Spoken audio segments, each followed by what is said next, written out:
And public servants. I want to thank people like Commissioner Rosanna Rosado, our Commissioner of Criminal Justice Services, for taking a step up from Secretary of State. Well, she's working on really important issues, and I'm so proud to have her as part of our team. And of course, we have representation from our state police. We have a Colonel, tell me your name again? Dominic Schimento, who's representing the state police, and I thank him for being here as well. And also, I want to thank Michael Lasher for all he has done, helping be a driver behind many of our policy initiatives, as well as Marco Soler, our Deputy Secretary for Public Safety and other issues. We also were joined by a number of our mayors. We see our mayors often, and I think that's important. I come out of local government, and I have such an appreciation for what you do. Your jobs are tough. And I thank you for bringing representatives of your police departments as well. We have Mayor of Albany, Kathy Sheehan. Thank you again. Patrick Madden, the Mayor of Troy. Gary McCarthy, the Mayor of Schenectady. And Bill Keeler, the Mayor of the City of Cohoes, who we just did a nice announcement with a couple weeks ago. Did we not? All right, don't spend it all in one place. Also proud to have a number of representatives from our state legislature. We're working very closely together to ensure public safety for our residents and assure affordability. So we have a great process underway. Senator James Skoufis has joined us, Senator Monica Martinez, Senator Kevin Thomas, State Senator Jessica Scarcella-Spanton, Assemblymember Monica Wallace, and also who's the president-elect of the District Attorneys Association for the state of New York, John Flynn from Erie County. Where's John? Hi, John. Good to see you again. Good to see you again. You know, over the last couple weeks, I've been holding a number of events to showcase certain elements of our budget plan that I introduced back in January. Some of them have to do with housing. We've had housing roundtables from Buffalo to Long Island. I've sat with business owners and labor leaders and community activists and clergy to talk about housing, how important that is, that we address that crisis. We also have dealt with mental health. I've done a number of roundtables and speaking to professionals, but particularly last week we had a really profound event sitting with a number of teenagers who talked to us about the mental health challenges that they and their fellow students are going through. So it's important for me to get out there and hear directly from people, as well as focusing on what we're going to talk about here today, which is public safety. And we're also going to be able to announce today, for the first time, our Division of Criminal Justice Services, they have the crime statistics compiled for 2022. So all of last year's story will be unfolded, and we'll be releasing those statistics today. But this gives me an opportunity in that context to talk about our continuing efforts to fight crime. As I've said for my last year and a half as your governor, protecting New Yorkers is my #1 priority, full stop. And that's why we've made a steadfast commitment to fighting crime all across our state, driving down gun violence and restoring public safety, also expediting our cases through the criminal justice system. When you think about it, the criminal justice system was literally shut down. It was paralyzed during the duration of the pandemic when there were literally no jury trials. The cases were backlogged, and it just brought the system to its knees. So we're working really hard to try and restore the criminal justice system and the court system to what it was supposed to be. But we're also championing reforms that restore people's confidence in the criminal justice system, something that's personally important to me. So a day hasn't gone by where I've not been laser focused on this objective. And last year, we invested a record amount of money in these issues, $200 million to address gun violence. We banned ghost guns. We've seen great success with the enactment of those laws. Thank you to the legislature as well.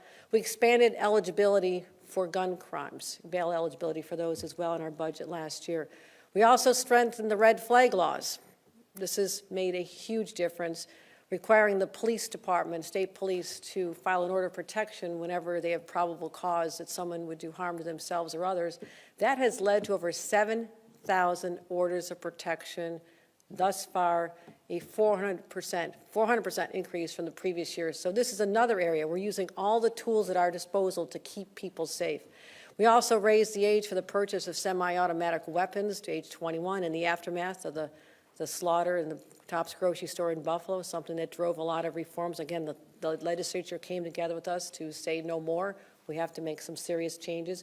And we also, last January, announced the first in the nation 9-state and still expanding task force. So we're talking about guns coming from out of state. They're not made here in the state of New York.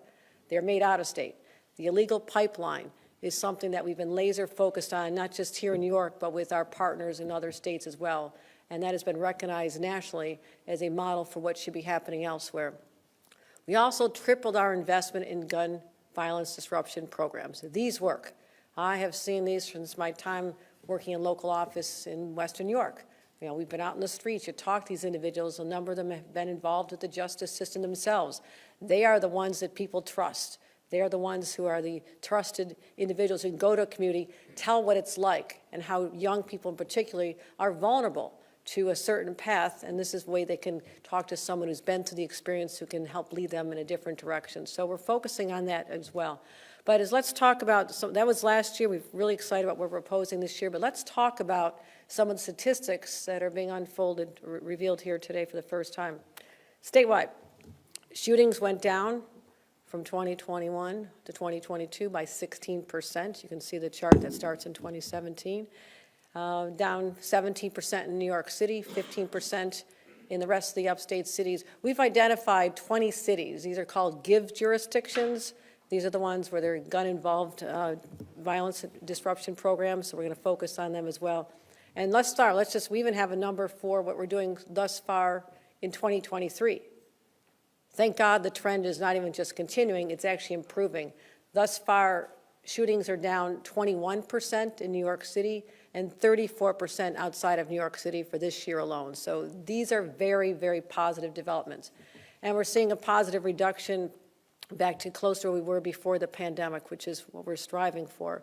Outside New York City, shootings have returned to pre-pandemic levels. You can see where we were in 2019 and where we are now in 2023. So again, that's outside of New York City. Very good trend that we're heading on right now. And I know Mayor Adams and I are working, and he's working around the clock to focus on crime. And the shootings in New York City, again, are trending in the right direction, actually heading closer to where we were in 2019, the pre-pandemic levels. Statewide, murders are down 11% from 2021 to 2022. And again, the right direction, but we're not yet back to the historically low numbers that we achieved before the pandemic.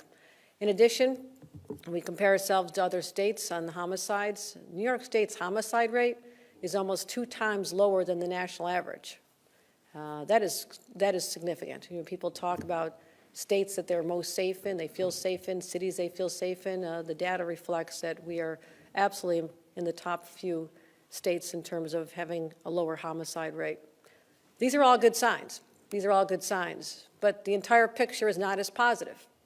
When we look at index crimes, which measures serious crimes that are not just shootings and murders, it's other serious crimes, that's actually up 21%. We see that from 2021 to 2022. Again, a trend that we're trying very hard to put in the other direction, but it's not there yet. But a lot of it has to do with serious crimes like car theft. I mean, that is a huge driver of why these numbers are spiking up. And so overall, it's heading in the wrong direction. Index crime, again, is up 21%, as I mentioned. And let's look at historic trends. You know, you can see the context here. This is important. This goes back to 1965. So we're nowhere near the numbers we were in the 70s and 80s and the 90s, you know, which is the peak of the hill there. But we want to make sure that that little blip going upward starts going the other direction. It has to go in the other direction. That's what we're focused on. So it's clear there's much more work to do because New Yorkers deserve a criminal justice system that prioritizes both safety and justice. And I know the whole system suffered during the pandemic because of both the increase in crime on the one hand, but also a slowdown in our courts, both going on simultaneously. And that is what we're dealing with today. So dealing with the courts, again, we have to expedite the response, the full return to a robust criminal justice system to process people sooner. Those who need to be in court are in court. Those who don't need to be are dealt with the way they're supposed to be. But we cannot rest until every single New Yorker feels safe in their homes, in their streets, on the subways, their places of work. And we have to not stop until every single category of crime is down. That's why in my State of the State address, I put public safety front and center. We talked about historic investments, $337 million to reduce and prevent gun violence. We're focusing on youth employment programs. I've heard about this in every city I've gone to. We give these kids something else to do, not just the summer programs, but continue employment programs throughout the year for them, even if it's just a few hours a week. The time they spend with an adult can make a huge difference in whether or not they continue with their studies and get a job or whether or not they take the wrong path. So we're focused on taking care of our young people. Also, communities that have been under siege. We're putting $70 million for communities to respond in the aftermath of gun violence. I mean, we thought about this after what happened in Buffalo, the east side of Buffalo. This was a city that was traumatized, but you realize this happens not just in the aftermath of a mass shooting, but it's the day-to-day. Children afraid to go down the street to school, or parents afraid to let their kids out the door to go to the playground or go to their work. So this is the trauma that we're trying to address as well, recognizing it has a true effect on the psychology of a community. So we're focusing on that as well. We're also focusing on $31 million for crime reduction, youth justice, and gang prevention programs. Again, a holistic approach to how we can talk about and have real effect on driving down crime, as well as $25 million for the Snug Street Outreach Program, which, again, I've had a lot of experience with, and they're very, very successful. And because we've seen these working so successfully, we're proposing the largest investment ever in the state's gun-involved violence initiative, doubling it from $18 million, which is an increase from the previous year, up to $36 million for the next year's budget. Also going to bolster our state police operations, increasing our community stabilization units also for local police, increasing that from 16 to 25. Also, we need more police officers overall. I've talked to so many mayors, and a long time ago, those academy classes were packed. Everybody wanted to join the academy and have that shot of possibly being hired to join local law enforcement or state law enforcement. That trend has changed dramatically.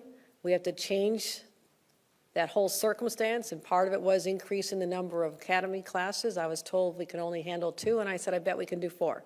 So we are going to be having 4 state academy classes, and help us get the word out about how people can serve their communities in one of the most impactful ways is protecting them after they put on a uniform.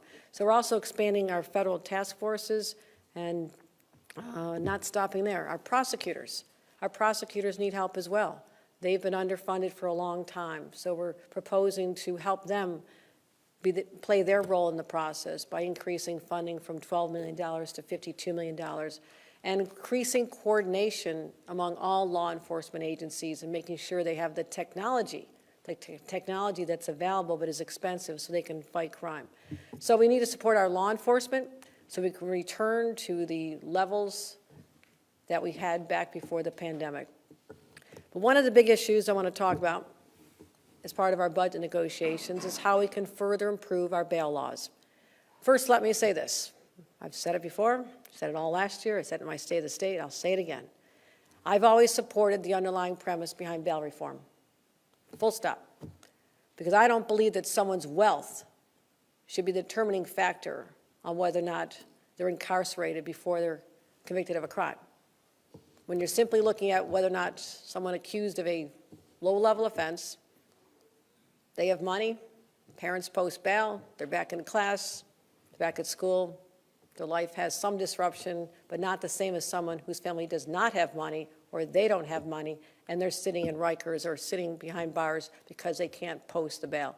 That was the injustice that was behind the whole effort to eliminate parts of the bail laws. Now, that was something I supported, that element of it, but since the bail laws were passed in 2019, there have been a number of revisions. That's not a sign of the original bill's failure. It's a sign of our collective commitment to get it right, And so what we're seeing is, despite violent felonies, gun possession offenses, and repeat offenses being bail eligible, sometimes judges are not setting bail in these cases, and they're remanding defendants into custody. Some judges are saying there's a disparity in the law. Now, they're right about this. If you look at the law in its face, part of the consideration is what they call the least restrictive standard, which says you're supposed to simply look at and only look at whether or not someone is more likely to return to court for their next court appearance. So That's all their judge is supposed to look at in that one section. This contradicts a section of the same law which give judges factors to consider in determining whether or not an individual should be released or not. Do they violate an order of protection? Do they have past criminal conviction? Was there a history of gun use? So the judges, their confusion is absolutely is understandable. I want to remove any question about whether a judge has discretion to set bail or remand individuals, man meaning hold them, if they're accused of a serious crime. I want to make it absolutely clear that judges have both the authority and the accountability for these important decisions. And that's why I proposed a very simple change, removing the least restrictive standards for the serious crimes and repeat offenses that the legislature has already deemed eligible for bail. That's the only category we're talking about. That should make it clear that we're not incarcerating people for low-level crimes or criminalizing poverty, but giving judges the discretion necessary to ensure public safety. And public opinion is clearly on the side of this clarification for judges. It's just common sense. It's supported by most New Yorkers. And the data is also with us. You know, we look at the recent studies from John Jay College, the New York City Criminal Justice Agency, and others. They show that bail reform is working for the lower level offenses that are not eligible for bail, where recidivism has actually gone down. Okay, lower level offenses, recidivism, meaning repeat offenders, has actually gone down. But for violent felonies, we are seeing an uptick in recidivism, people reoffending while they're out. And even bigger increases for recidivism for defendants with serious crimes. Let's look at these numbers. Our own data, which we're just releasing today, mirrors the trends that were just revealed in those other studies. Rearrests are increasing for people with violent felonies, while they're decreasing for people charged with other offenses.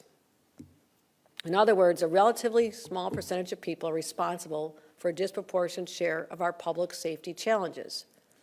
These individuals are the ones who are the focus of our bail proposal. Again, look at the numbers there. The blue being the individuals who have at least one violent felony offense.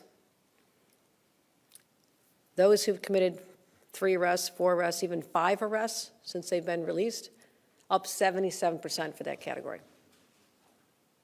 That's a lot of people recommitting crimes. But for people with other offenses, the lower level offenses that we're trying to deal with, the recidivism rate is going down. So it's working. They're not reoffending. We have to understand there's 2 different categories of offenders. That's what we're talking about in our bail changes. It's common sense, and will not sacrifice the progress we've made in ensuring that our overall justice system is more just. I believe it's the right thing to do, and I'm looking forward to working with the legislature on this important change. I look forward to a continued partnership with all of you, our elected leaders, those who wear a uniform, those who put their lives on the line to make sure we can live safely in the state of New York. I want to make sure that we work together in a smart, common sense way to make sure that all New Yorkers not only feel safe and secure, but are safe and secure. Thank you very much. Thank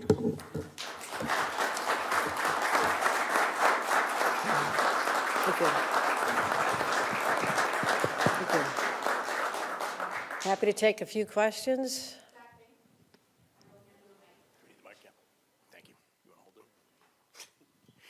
Governor, just wanted to ask you about the report that Mike Bloomberg is going to be spending money on in support of your budget. It does occur to me that that might move the numbers among voters, but you have to negotiate the budget specifically with the legislators in both houses. Is there any concern that by targeting individual members, that could backfire and hurt the budget process? I'm happy to receive the support of people from all over the state of New York. I have the support for our budget from the leader of the NAACP, from clergy, from Buffalo to Long Island, labor leaders, environmentalists. We have a lot of support from many different sources for our budget. So there's a collective breadth of support across the state that is being reflected in what's going on. Thanks. Hi, Governor. Your proposal, you're sticking to your proposal here on bail and on criminal justice. The legislature seems to be sticking to theirs as well. Do you see them budging at all? And if they don't, what happens with your bail proposal? My proposal reflects not just my values of finding the right balance between making sure that we have a system of criminal justice that works for people, but also we protect individuals. This is not just my view, though. This is the view of New Yorkers. So when I go into conversations, people understand I represent the majority view of the people of this state. I have a very good relationship with the leaders. We've been meeting since the one House bills came out. My staff are working around the clock already. They're already getting tired, but this 'tis the season. I've met with the leaders to talk about our collective priorities. So it is very early in a process that is really a rite of spring. We have a lot of, there's always dissension, conflict, controversy. But guess what? At the end of the day, it all works out. We're going to come together and have a budget that works for the people of New York State. That is my commitment.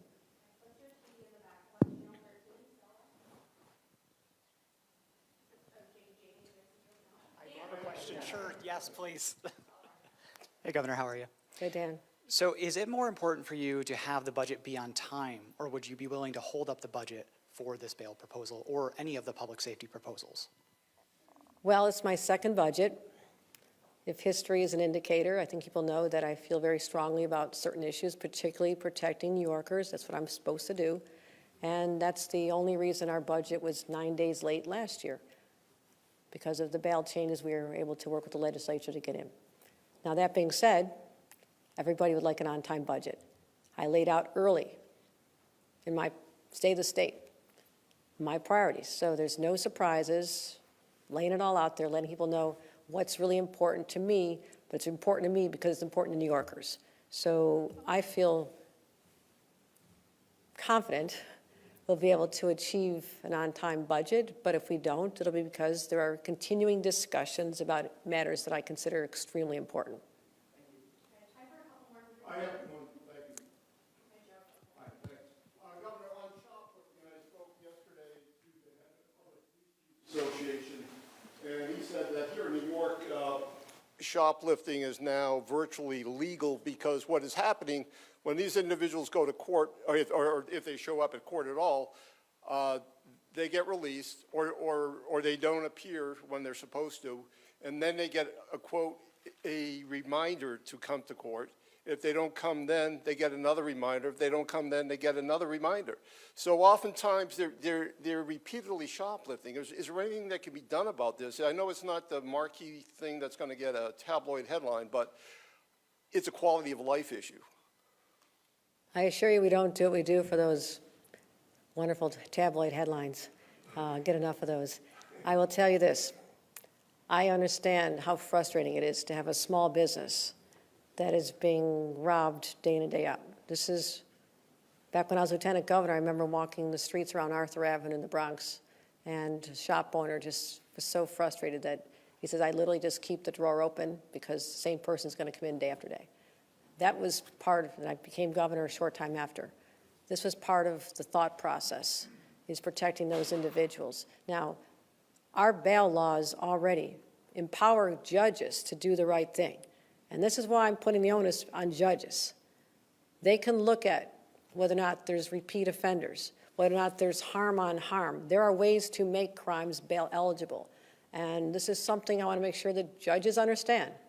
But another area I want to clean it up to make sure that there's no confusion in their minds. If someone is stealing over and over larger volumes of goods from a store and selling it online, that is a bail-eligible offense. Am I right about that, Micah? That's a bail-eligible offense already. So it's up to a judge to stop letting those people out, follow the law, and hold them. So that is part of the answer, to ask the judges to do their jobs, and certainly law enforcement bringing the cases. And there's certain frustration among law enforcement when they work a case and it's going to get thrown out. I understand that, but I want them to know we made significant changes last year. I'm planning on making changes this year, and their voices are not falling on deaf ears. We understand how hard it is for those businesses just to survive, and to have to deal with this is beyond unfair. Governor, would you, thank you. Governor, would you support an increase in minimum wage before indexing it? I know both the one houses called for that. Well, I'm the one who put increasing the minimum wage on the table in the first place. That was part of my budget, to recognize that my priority is not just public safety, but affordability, how we can make New York State more affordable for people. And those at the lower end of the economic spectrum, those making minimum wage, they're hardest hit. So they think they have a livable salary, barely, or wages, and then inflation goes up 8, 9%. It doesn't add up for them. So part of our initiative was to tie it to indexing for inflation for the first time ever. So again, these are all on the table. We're talking about minimum wage at the table and having a lot of good conversations about how we can increase affordability for New Yorkers. Thank you, Governor. In addition to former Mayor Bloomberg, there's the mailers going out with your name on it, American Opportunity, which is connected to the Democratic Governors Association. Had you reached out to the Democratic Governors Association for assistance with your budget, and do you support their support of you in this effort? I've not spoken to them, haven't seen the mayors, I must not, or on the mailers, I have not on the mailing list. So I'm grateful to have support, whether it's from governors, fellow governors who look at what we do here in New York as a model for other states. You know, people always look to New York State, and they're looking at us as a model of how we can have the right balance with public safety, for example, public safety, but also criminal justice. How we're investing records amount of money in education. Never before has any other state put this kind of money per capita in for education. What we're doing for mental health services. When I was meeting with the National Governors Association, we talked about New York State leaning hard into dealing with mental health and not ignoring it anymore. So there's countless areas where other governors are looking at what we're doing. They want to lift up what we're doing in New York State, make sure we're successful as a template for other Democratic governors. All right, thanks, everybody.